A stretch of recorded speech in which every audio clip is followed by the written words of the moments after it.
Hey friend, it's a beautiful, drizzly day here in Butler, Pennsylvania.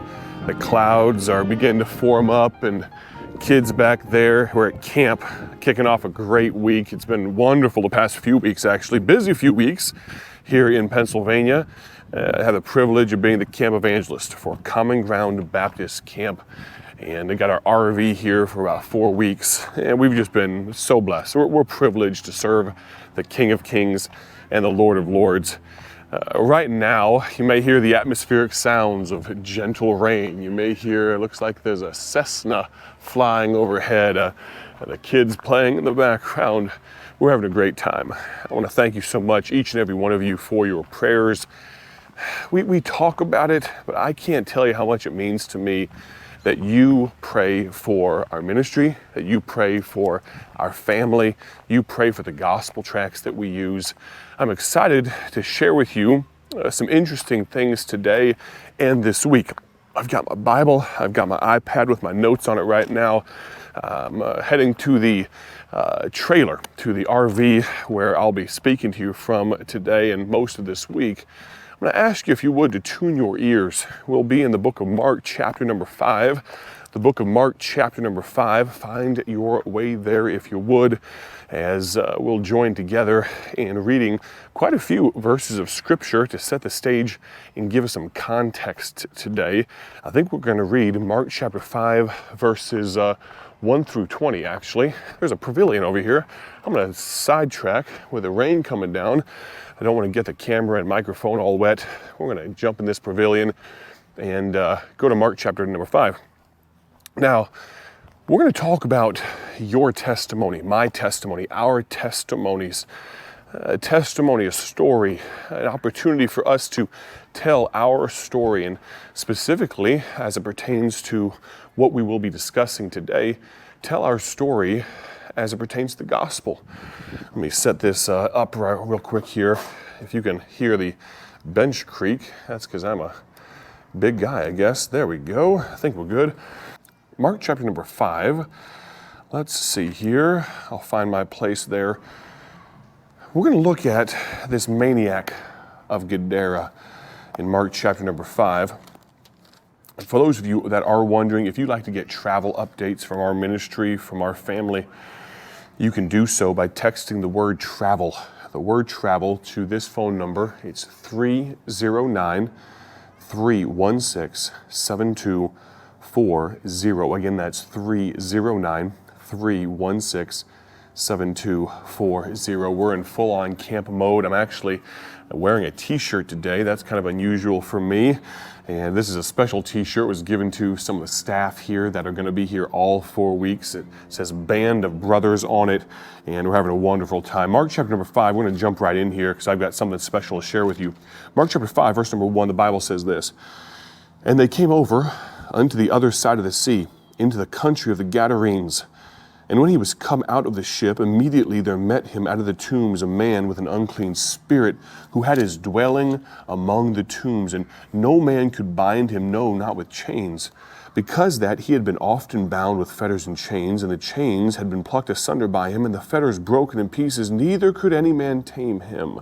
You may recall a few weeks ago we dove into this and we talked about the labels that the world puts on you and how labels are not given out of a sense of love, but labels often can limit you, and especially the labels of the world. But let's continue on. Verse number 5, "And always, night and day, he was in the mountains and in the tombs, crying and cutting himself with stones. But when he saw Jesus afar off, he ran and worshipped him, and cried with a loud voice and said, What have I to do with thee, Jesus, thou Son of the Most High God? I adjure thee by God that thou torment me not. For he said unto him, Come out of the man, thou unclean spirit. And he asked him, What is thy name? And he answered, saying, My name is Legion, for we are many. And he besought him much that he would not send them away out of the country. Now there was there nigh unto the mountains a great herd of swine feeding. And you know where this is going, those of you Bible scholars. And all the devils besought him, saying, Send us into the swine, that we may enter into them. And forthwith Jesus gave them leave, and the unclean spirits went out, and entered into the swine, and the herd ran violently down a steep place into the sea, They were about 2,000 and were choked in the sea. And they that fed the swine fled and told it in the city and in the country. And they went out to see what it was that was done. And they came to Jesus, and see him that was possessed with the devil, and had the legion, sitting and clothed and in his right mind, and they were afraid.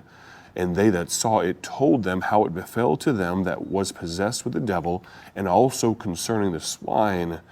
And they began to pray him to depart out of their coasts. These townspeople were so bothered by this that it's amazing. He fixes the man that's causing them problems, and they want Jesus to leave. Verse 18, and when he was come into the ship, he that had been possessed with the devil prayed him that he might be with him. The man, the maniac, wanted to go with him. He's not a maniac any longer. He's saved and in his right mind. Verse 19, howbeit Jesus suffered him not, but saith unto him, go home to thy friends, and tell them how great things the Lord hath done for thee, and hath had compassion on thee. And he, the maniac, no longer departed, and began to publish in Decapolis how great things Jesus had done for him, and all men did marvel. I want to speak to you for just a few brief moments today on the power of your testimony. See, there's a reason here at Bible Tracts Incorporated we've begun immortalizing, commemorating, memorializing tract stories and testimonies of people coming to know Christ as a result of gospel tracts.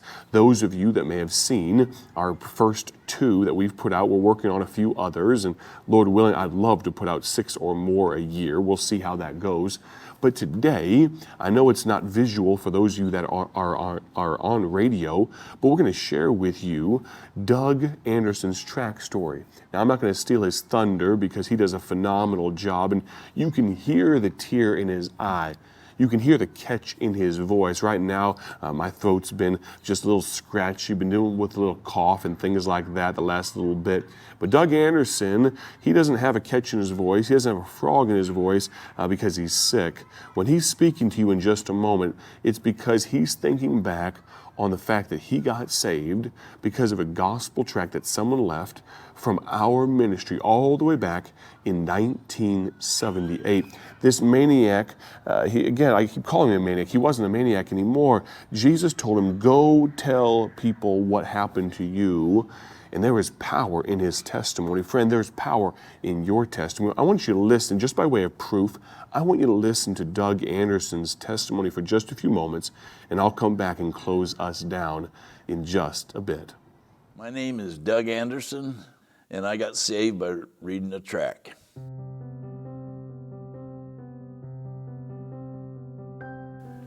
I was raised in a farm community. My dad claimed to be a church member, but it didn't go often. My mom listened to Dr. B.R. Lakin on the radio.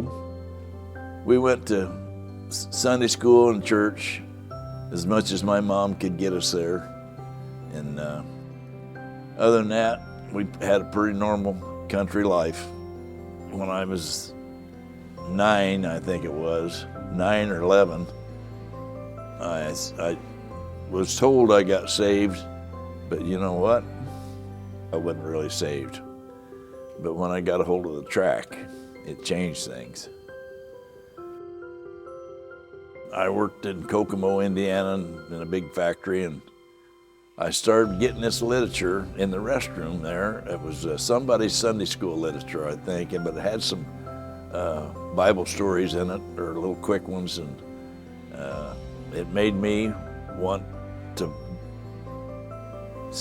get more of it, to get more of the Bible, and I didn't even realize what I was getting, but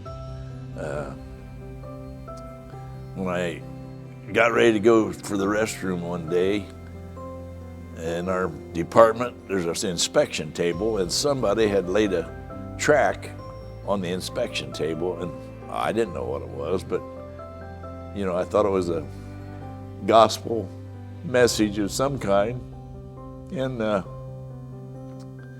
so I just picked it up and took it, and when I come out of the restroom, I was a new man. So I can say, but I sent the tract to the Bible Tracts Incorporated, and I got a letter back from Paul Levine, and was encouraged to go to the Hillcrest Baptist Church in Logansport, Indiana, which I pretty much promptly did, not right away, but we got to an evening service, and then we went to another one, and it all developed on the account of this tract that I had read and sent in. I've always had a curiosity, who left that tract on the table? But I know God had him put it there.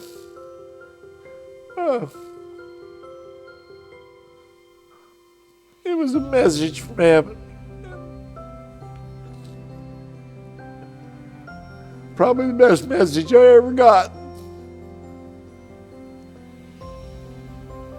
I've wondered many times and tried to, in my mind, tried to think, well, there's a lot of people work there, and I just didn't know who left it, but it had to be some Christian that distributed tracts and was in contact with Bible tracts because he had a Bible tract. The Bible never wears out. That message is on those tracts and gets you saved and leads you to the right way.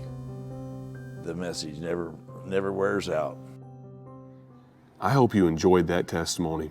It's amazing to me what God can do with simple pieces of paper like gospel tracts. Maybe, just maybe, it's a conviction to you today to use gospel tracts. But moreover, and even beyond that, I hope it's a conviction for you to use gospel tracts, not simply because Doug Anderson got saved because of a gospel tract, but because you, using gospel tracts, will give the opportunity, will open the door potentially for you to share your testimony. Don't just hand someone a gospel tract silently and walk away. Don't do that. Work to get beyond that. Maybe you say, I'm an introvert, that's all I can do right now. All right, I'll accept that for a couple of weeks. But pretty soon, I want you to start talking to people. I want to thank you so much for tuning in today. I can't tell you what it means that you joined me here at camp for just a little while. All these young people, it's a junior week this week. We're having just a marvelous time. I'm going to ask you if you would to pray for us, pray with us. And as always, I want you to have a great day for His glory. We're going to continue in the book of Mark, chapter number 5. I've got something special I want to share with you throughout the remainder of this week. God bless, and listen in soon.